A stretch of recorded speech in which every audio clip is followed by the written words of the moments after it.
어제 바로 10월 31일은 종교개혁 기념일입니다.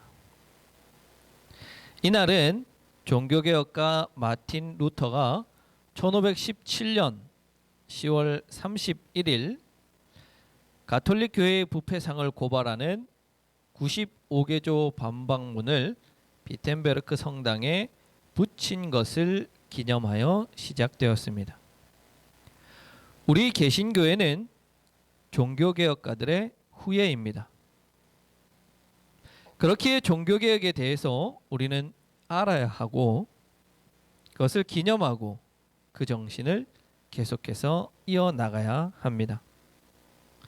따라서 매년 종교개혁 기념주일에는 한 명의 신학자를 정해서 그 신학자의 삶과 사상을 살펴보고 우리 교회는 어떻게 그 종교개혁가의 정신을, 개혁 정신을 이어갈 수 있을지에 대해서 고민해 보고자 합니다.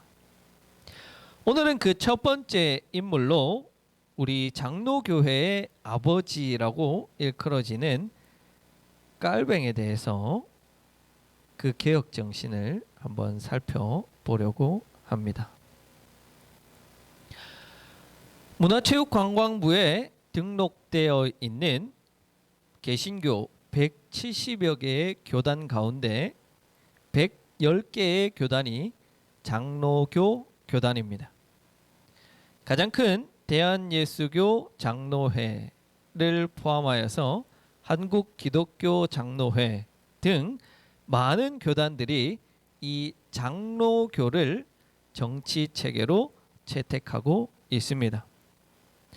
장로교는 장로들에 의해서 설교와 치리가 이루어지는 체계를 가리킵니다. 따라서 장로교회에서는 장로들의 권한이 크고 이들에 의해서 교회가 운영된다라고 할 수 있습니다. 이 장로교회를 만든 것이 장깔뱅으로 알려져 있습니다. 그럼 이 사람은 누구이냐? 흔히 우리가 존 칼빈이라고 부르는 스위스의 종교개혁가입니다. 그런데 저는 왜 장깔뱅이라고 하느냐라고 하면 이 장깔뱅은 태어난 곳이 프랑스입니다. 그리고 그가 종교개혁 사상을 전하고 종교개혁을 실천한 곳은 스위스입니다. 그의 이름을 프랑스어로 읽으면 장깔뱅입니다. 영어로 읽으면 존 칼빈입니다. 존 칼빈은 영어식 이름이에요. 한국 사람인 저를 한라산이라고 불러야지 라산한이라고 부르지 않습니다. 마찬가지예요. 그래서 교양 있는 사람은 그 사람이 태어난 곳, 그 사람이 실제로 불렸던 이름으로 불려주는 것이 교양인들의 방식이에요. 그래서 장깔뱅이라고 부르는 거예요. 깔뱅은 프랑스에서 태어나서 자랐습니다. 12살에 성직자가 되겠다는 예식을 했고 14살에는 대학교를 가기 위해서 파리로 이주해서 대학교를 갑니다. 이 당시에는 이렇게 대학교를 다 일찍 갔습니다. 이후에 24살에 파리 대학교의 학장인 니콜라스 콥이라고 하는 학장의 취임 연설문을 대신 써주었는데 여기서 가톨릭 교회의 개혁의 필요성을 밝히고 있습니다. 이 연설문으로 인하여서 프랑스의 종교개혁이 시작되었고 깔뱅은 가톨릭 국가였던 이 프랑스에서 탄압으로 체포되기 직전에 스위스로 탈출합니다. 그래서 먼저 스위스의 바젤로 가게 됩니다. 여기서 그는 그의 유명한 책 기독교 강요를 출판합니다. 이후 그는 프랑스와 스위스 어디에도 정착하지 못한 채 계속해서 또 돌면서 종교개혁을 시도합니다. 그러다 결국에는 스위스의 제네바에 정착하게 되면서 이 제네바를 전체 교회를 대상으로 종교개혁을 시도합니다. 그는 제네바시의 정치적 권력을 획득하여서 제네바시 전체 교회뿐만 아니라 제네바시 전체를 이 어떤 하나의 성시로 만들려는 노력을 했습니다. 특히 그는 이 교회들마다 장로 제도를 정착시킨 것으로 유명하기 때문에 제가 앞서 장로교의 아버지다 이런 표현을 한다라고 말씀드렸습니다. 하지만 이 장로 제도를 처음 만든 사람은 깔뱅은 아닙니다. 깔뱅 이전에 마틴 부처라고 하는 개혁가가 이미 장로 제도를 시행하고 있었고, 깔뱅은 이를 가지고 와서 실천한 사람, 그래서 널리 전한 사람으로 보아야 합니다. 또한 이 깔뱅은 예배에 대해서도 개혁의 대상으로 삼아서 여러 가지 예배 개혁을 위한 시도를 하게 됩니다. 이러한 깔뱅의 종교 개혁을 성경 구절 한 문장으로 요약하면 바로 오늘 우리가 읽은 마태복음 6장 10절 말씀이 됩니다. 당대의 유명한 세 명의 종교 개혁가는 차례대로 루터, 깔뱅, 지빙글리입니다. 루터는 성도의 구원의 방법에 대해서 집중했습니다. 그래서 루터의 사상을 한 단어로 요약하면 이신칭이, 믿음으로 의롭다함을 얻는다, 이 말로 요약이 됩니다. 깔뱅은 구원하시는 분이 누구시냐, 즉 하나님께 집중을 했습니다. 그래서 하나님의 절대적인 주권을 강조하여서 하나님의 섭리는 인간 모든 역사 속에 미치고 인간의 구원은 전적으로 하나님의 결정에 달려있다, 우리가 흔히 예정론이라고 하는 것을 주장했습니다. 마지막으로 쯔빙글리는 구원의 대상인 인간에게 집중해서 인간의 믿음이 구원에 있어서 중요하다라고 말했습니다. 이처럼 깔뱅은 하나님의 절대적인 주권을 강조했기 때문에 오늘 말씀, 하나님의 뜻이 이 땅 가운데서도 이루어집니다, 이런 고백이 나오게 되는 겁니다. 인간의 모든 역사는 깔뱅에게 있어서 하나님의 섭리이자 주관이자 하나님의 계획 아래에 있다라고 말할 수 있습니다. 이렇게 하나님의 절대적인 주권을 강조하였기에 그의 교회 개혁은 두 가지 형태로 나타났다고 볼 수 있습니다. 하나는 교회의 정치적 제도를 개혁했습니다. 깔뱅은 교회의 장로 제도를 가지고 왔습니다. 왜 장로 제도를 가지고 왔냐면 그건 역시 교회가 하나님의 절대적인 주권이 드러나야 하는 장소이기 때문에 장로 제도를 가지고 온 것입니다. 깔뱅이 종교개혁을 하던 시대에 세상을 주무르는 절대적 권력은 하나님이 아니라 교황이 가지고 있었습니다. 물론 종교개혁이 일어나던 시대에 그 이전만큼 교황의 권세가 강하지는 못하였지만 유럽의 대부분의 국가가 가톨릭을 국교로 삼고 있는 나라들이었기 때문에 이 나라들과 왕들의 권세, 그것을 다스리는 권한이 교황에게 있었던 것입니다. 그러나 깔뱅이 보기에는 이것은 하나님의 절대적인 주권에 저항하는 행위로 보게 되는 것입니다. 교회의 주인이자 교회의 절대적인 주권은 오로지 하나님께만 있어야만 했습니다.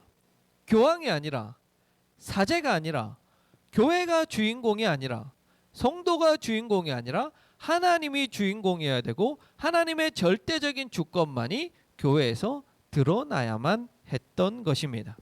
그렇기 때문에 사제 대신에 목사를 교회의 지도자로 세우지만 목사도 역시 교황처럼 절대적인 지배자가 될 수 있었기 때문에 이 지도자를 견제하는 세력인 장로들을 세우게 되는 것입니다. 특히 목사도 사제가 아닙니다. 목사도 장로입니다. 그래서 장로 제도 아래에서는 설교와 치리를 동시에 담당하는 목사 장로와 치리만 담당하는 장로로 구분되게 됩니다. 바로 이 장로 제도가 오늘날 우리의 교단에게까지 계속해서 이어져 내려옵니다. 그래서 저도 장로입니다. 설교하는 장로입니다. 그런데 설교와 치리를 할 수 있는 이 장로의 권한이 너무나도 세질 수 있기 때문에 한 명에 의해서 교회가 독단적으로 운영되는 것이 아니라 협의체, 당회, 장로들의 모임을 통해서 교회가 운영되도록 했습니다. 그래서 이것을 통하여서 어느 한 사람이 주권을 가지고 드러나는 것이 아니라 하나님의 주권이 드러나기를 원했던 겁니다. 그런데 오늘날 상당수의 교회들은 이 깔뱅의 종교개혁 이전에 부패하고 타락했던 가톨릭 교회의 모습으로 돌아간 것처럼 보입니다. 담임 목사에게 절대적인 주권이 주어져서 담임 목사의 모든 말이, 모든 행동이 하나님의 말이 되고 하나님의 행동이 되어 버렸습니다. 대형교회 담임 목사는 헌법을 지키지 않아도 제재가 없습니다. 그래서 서울의 초대형 교회는 세습을 하고도 그것을 재판국에서 인정을 받았습니다. 교단의 헌법에 분명히 직계 가족은 이어서 담임 목사를 할 수 없다라고 명시되어 있지만 그것을 무시하고 아들에게 담임 목사직을 물려주었고 교단의 재판국과 총회 총대들은 그것을 인정하여서 2년간 설교를 하지 않으면 담임 목사가 될 수 있다는 면죄부를 주었습니다. 여기서 담임 목사의 독주를 막아야 하는 장로들은 허수아비로 전락했습니다. 아니요, 오히려 담임 목사를 위한다는 말로 그것에 적극적으로 동조했습니다. 본래 장로교라는 취지가 무색해진 것입니다. 비단 이 교회만의 문제가 아닙니다. 한쪽 교회는 담임 목사의 권한이 너무나 세져서 중세시대 교황처럼 무소불위의 권력을 휘두르며 교회를 마치 자신의 것처럼 여기는 담임 목사가 있습니다. 다른 한쪽에는 장로들의 권한이 너무나 세서 담임 목사의 거취를 손에 들고 담임 목사를 흔들고 교회를 흔드는 그런 교회 장로들의 모습을 우리는 볼 수 있습니다. 민주적인 절차를 따라서 타협하고 서로 대화하고 협력하여서 교회를 세워가서 그 가운데 하나님의 주권이 드러나게 하라는 깔뱅의 그 본래적 취지는 사라지고 목적은 사라지고 다시 부패했던 타락했던 그 가톨릭 교회의 모습으로 교회가 돌아가 버렸습니다. 우리 교회는 그래서 철저히 준비해야 합니다. 앞으로 교회가 커지고 성장하게 되면 반드시 우리 교회에도 이런 일들이 일어날 것입니다. 그때가 되기 전에 먼저 우리는 준비해야 합니다. 어떻게? 무엇을 준비할까요? 저는 저의 노력보다 여러분의 노력이 더 중요하다고 생각합니다. 1차적으로 성도들이 교회의 모든 일에 관심을 가져야 합니다. 내가 정성 들여서 한 헌금이 올바르게 사용되고 있는지, 교회의 모든 결정들이 법과 절차에 따라서 잘 준수되고 있는지, 교회의 지도자들이 서로 잘 협력하여서 교회를 잘 섬기고 있는지 관심을 가져야 되는 거예요. 그러려면 여러분들이 알아야 돼요. 교회의 전반적인 상황과 법과 제도들을 알아야 하는 거예요. 누가 잘 아는 사람이 하겠지 하고 관심을 갖지 않게 되면 나 아닌 다른 누군가는 그것을 하겠지라고 나의 관심을 거두어 들이게 되면 그곳에는 문제가 생기기 마련입니다. 민주주의의 최대의 약점은 중우정치라는 것에 있습니다. 대다수의 민중이 사회 문제나 정치에 관심이 없거나 대다수의 민중이 그것을 해결할 지식과 지혜를 가지고 있지 않는 어리석거나 하게 되면 지도자들이 자기 마음대로 하게 된다는 겁니다. 그 대표적인 정치의 중우정치가 나타나는 곳이 일본입니다. 어리석으면 백성들이 지도자의 정치에 관심이 없으면 그런 일들이 나타난다는 거예요. 교회도 마찬가지예요. 우리 교회는 민주적인 절차를 따라가기를 원합니다. 종교개혁가들이 깔뱅이 그렇게 했던 것처럼 민주적인 절차에 따라서 교회를 운영하기를 원합니다. 그래서 초대교회의 정신과 초대교회는 구본란에 우리 교회는 민주적인 절차를 따른다고 명시하고 있습니다. 그러려면 여러분들의 적극적인 참여가 관심이 필요하다는 겁니다. 담임 목사의 독재가 아니라 장로들이 힘을 가지고 담임 목사를 흔드는 것이 아니라 장로들이 서로 협력하여서 교회를 섬기고 교회를 세워가는 이 일들은 장로들이 하는 것이 아니라 교인들의 관심이 하는 것이다 라고 말할 수 있는 겁니다. 우리 교회는 이런 장로 제도가 제대로 세워져서 민주적이고 올바른 운영으로 하나님의 주권이 우리 교회를 통해서 잘 드러나기를 바랍니다. 두 번째 깔뱅의 개혁은 예배의 개혁입니다. 예배를 통해서 온전히 하나님의 절대적인 주권이 드러나기를 원했습니다. 당시의 가톨릭의 예배는 화려하고 순서가 굉장히 많고 또 굳이 넣지 않아도 되는 그런 요소들이 들어있었고 심지어는 미신적인 요소까지 미사 안에 들어와 있었습니다. 예배당을 꾸미는데 천문학적인 돈이 필요했기 때문에 면죄부를 판매했습니다. 이에 대해서 깔뱅은 매사의 그리스도인들은 근검절약해야 한다는 그의 평소의 사상을 따라서 예배도 근검절약한 예배를 드려야 한다. 소박한 예배를 드려야 한다라고 말을 합니다. 깔뱅은 그의 책 기독교 강요에서 이처럼 말합니다. 천주교 교황은 마치 어린아이가 인형에만 몰두하듯 모든 관심을 성찬대, 조각작품, 화려한 교회당 건물, 금제품, 고가의 대리석, 화려한 가운 등에만 있다. 교회의 위엄은 모든 성도가 함께 모여 믿음과 경건함으로 드리는 예배에 성령이 함께하는 내면성에 있다. 즉 깔뱅은 이러한 외적으로 치장된 예배, 외적으로 화려한 예배가 아니라 소박한 가운데서 드리는 예배가 어떤 예배다? 영적인 예배라는 거예요.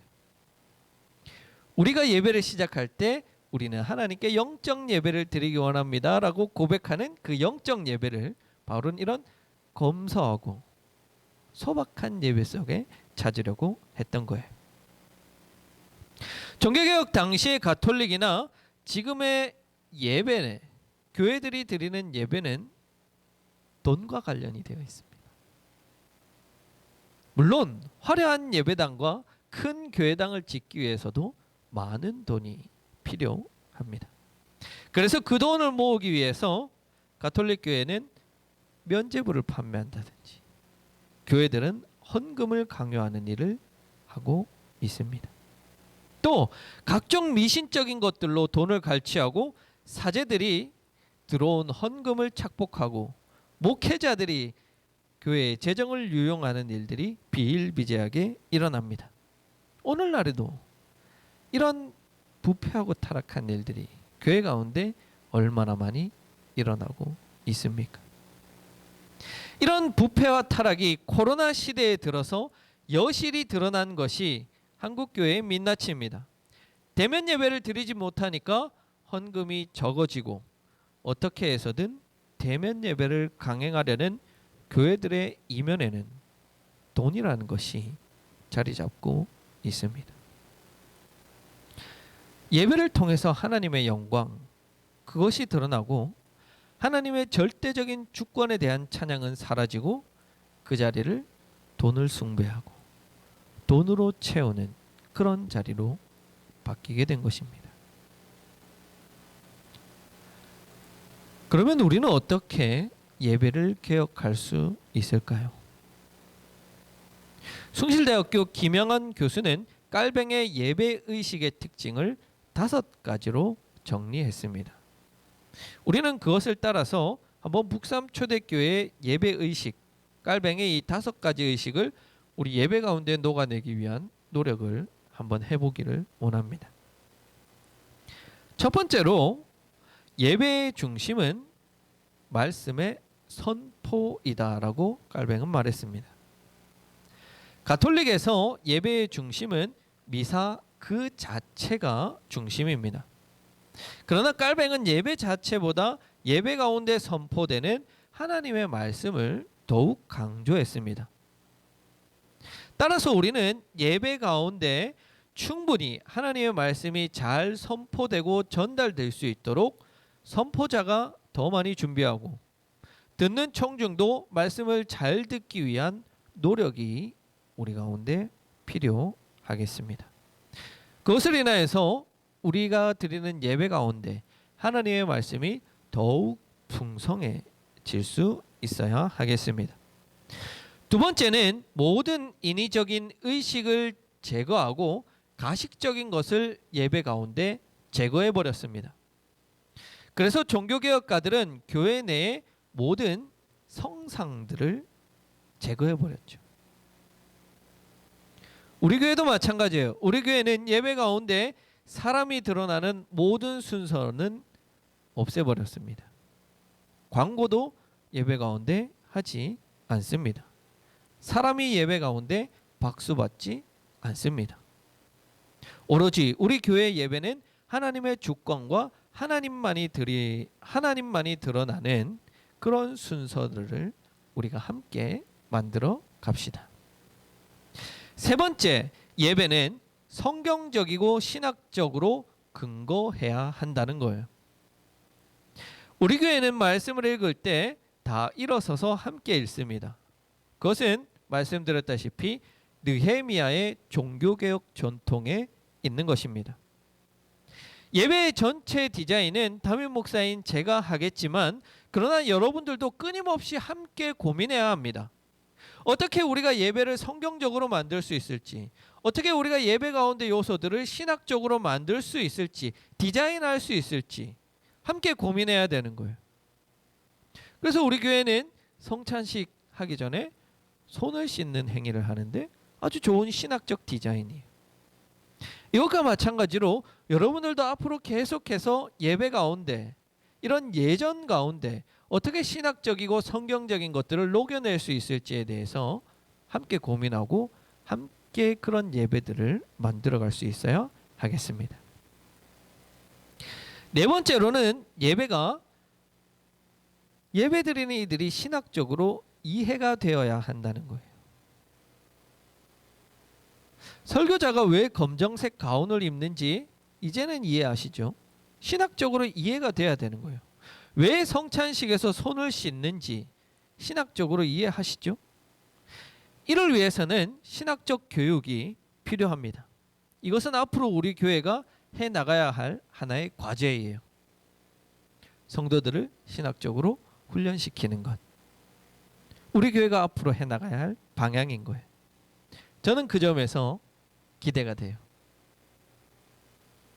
우리가 함께 신학적으로 훈련되어지고 함께 신학을 바탕으로 예배를 세워가는 것, 예배를 디자인해가는 것.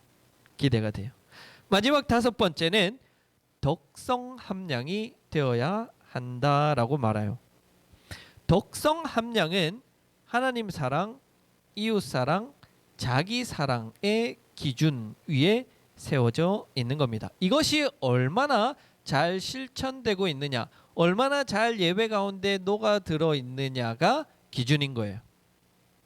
여러분, 이것은 결코 인위적이거나 인간적인 것이 아니에요. 왜냐? 하나님 사랑, 이웃 사랑, 자기 사랑은 하나님으로부터 받은 사랑이 있어야만 가능하기 때문에 이 예배를 통하여서 우리는 충분히 이 하나님 사랑을 선행적으로 받고 그것을 통하여서 우리는 사랑을 베풀기 때문에 결코 인위적이거나 인간적인 것이 아니라는 거예요.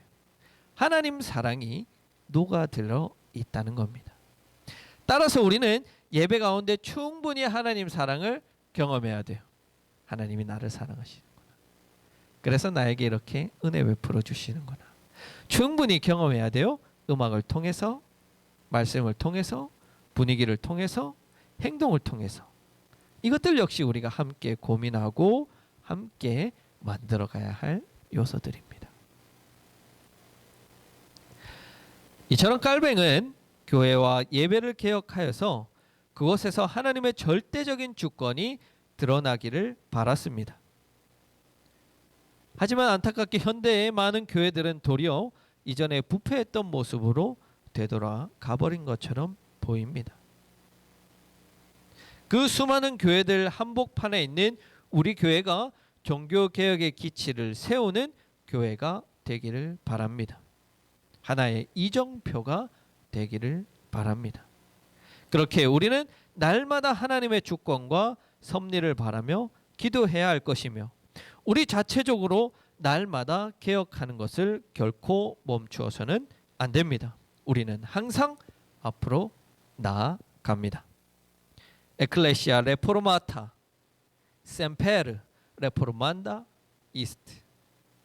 개혁된 교회는 날마다 개혁되어야 한다.